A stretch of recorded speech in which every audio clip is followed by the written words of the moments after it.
Good morning, survivors. It's Angie. Today we're going to talk about something weird. How to abuse an empath. Let's do it.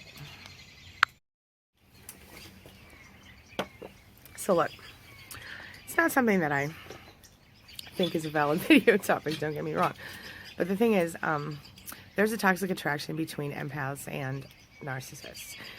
It's repeatedly over and over seen in relationships, and that is why we're going to talk. If you think about it, the dynamic between a narcissist and an empath is kind of obviously very toxic, but it's one that it mystifies a lot of people. It makes a lot of people go, what? Well, and the dynamic is, I think, more explainable than some people think, and I think it's simply because narcissists are wired to search for people who are wired to search for their, to react to their emotions. And often both the narcissist and the empath come out of a home where they are either abused or emotionally neglected in some way, or even physically abused or neglected. And so, and whether if they turn the love that they would normally give to their parents because they don't feel love inward, and it can become toxic, and that's when they turn into a narcissist. Whereas a lot of us will turn the love outward that we would have given to our parents, and then we become empaths. We become people pleasers, and they become people users. You feel me? So it's almost like star-crossed toxicity, if that makes any sense. Despite what you might think at this point in your life, being an empath is actually a gift, but the narcissist abuses the gift and makes us hate to be able to feel the things that other people feel. And if you learn how to control it and learn how to be selectively reactive or proactive to people's emotions, it can make a big difference for you. But it's an ongoing process. And so how does a narcissist abuse us so easily? Why do we allow that to happen? Well, first of all, you have to realize that it happens very slowly. It's pervasive. It starts out as love bombing, and then slowly over time, as soon as they realize that they're, you're comfortable with them and that you're going to stick around for a while, then they start busting out the truth, the actual behavior, their real selves. And, the false self, sometimes the false self, the mask will slip, and then we'll see them, we'll go, what the hell? So that's what this is kind of about. So this will put the empath in a very difficult place, because the empath, especially one who doesn't know that they're an empath or that they're dealing with a narcissist, because, we can just almost endlessly justify the people who we care about, their behavior. We can almost endlessly justify our need to help them do better. We tend to want to protect them, and the narcissist falls right into that, unfortunately, because the narcissist is, becomes our people, and so we take care of them, and we hide things for them, and we become, their cohort, so to speak, unwillingly. We don't want to hide things for them, we don't want to lie for them, but we feel like we're obligated to do that sometimes in order to protect our people. And so it takes us a while to realize that they're not really our people sometimes, you know what I mean? So because we're wired to help people who are in pain, it's almost impossible for a lot of us to feel that we can leave a narcissist, because we know that we will cause some sort of pain for the narcissist. And so a lot of us feel like we're stuck in these situations because we don't want to hurt anyone, even someone who has hurt us so much.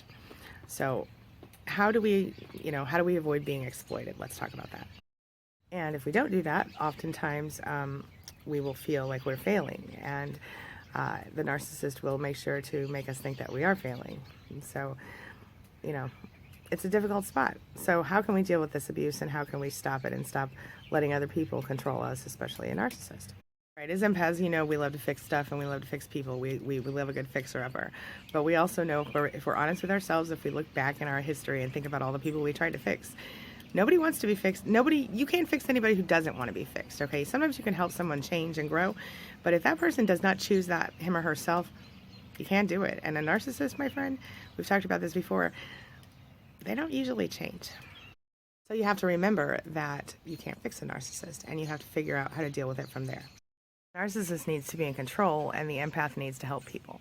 And so, the empath wants to save everybody. So if you put together, the narcissists need to be in control, and the empaths need to help people, woo-wee, it's a toxic combination.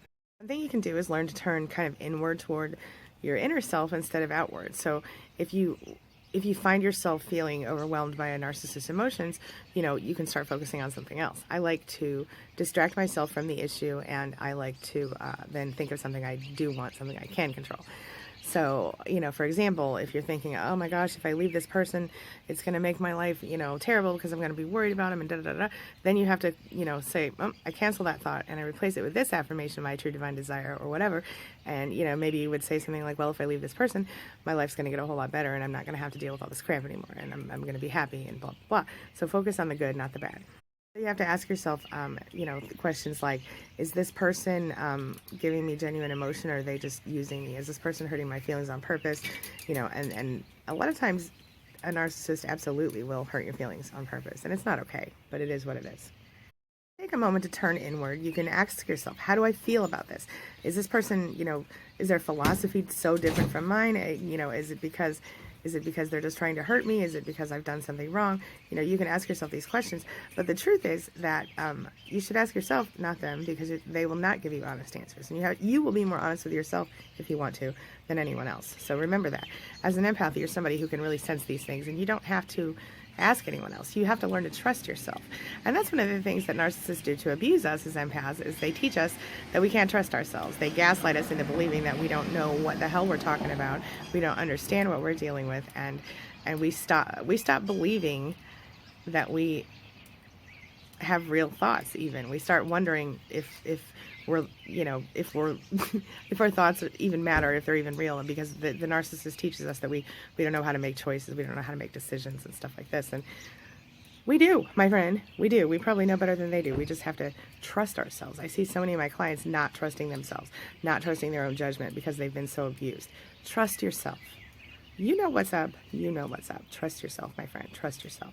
Understand that as an empath, a lot of times you're going to need personal space. You're going to need alone time, and there's nothing wrong with that. You need time to rejuvenate yourself and feel better and let go of the things and the energies that people have gotten all up in your business with, and so observe the emotions rather than engaging with the emotions. Don't, be aware of them, but don't take them into yourself. It's a process, and you can learn to do it, and it will make your life so much better.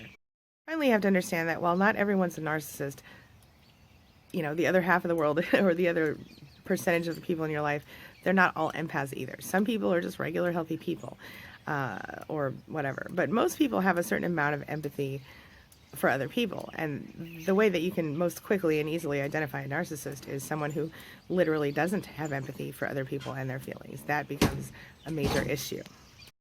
So look, as empaths, we don't want to stop caring about people, and I get that. But we must put our own mental and physical health ahead of that of the narcissist.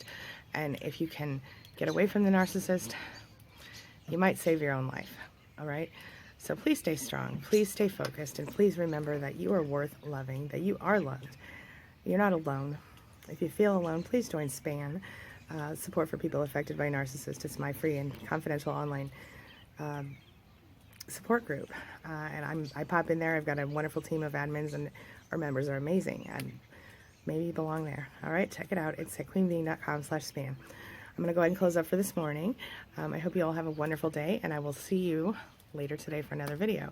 It is Friday, and Friday is usually my busiest day of the week, and today is no different. I've got, I think, 6 or 7 appointments already today, so it's going to be a busy one. Let's do this. You guys have a wonderful day, a wonderful weekend. I'll see you later today and all weekend for more videos. Oh, and as always, thank you for letting me be a part of your life and a part of your recovery, and thanks for being a part of mine. See you soon.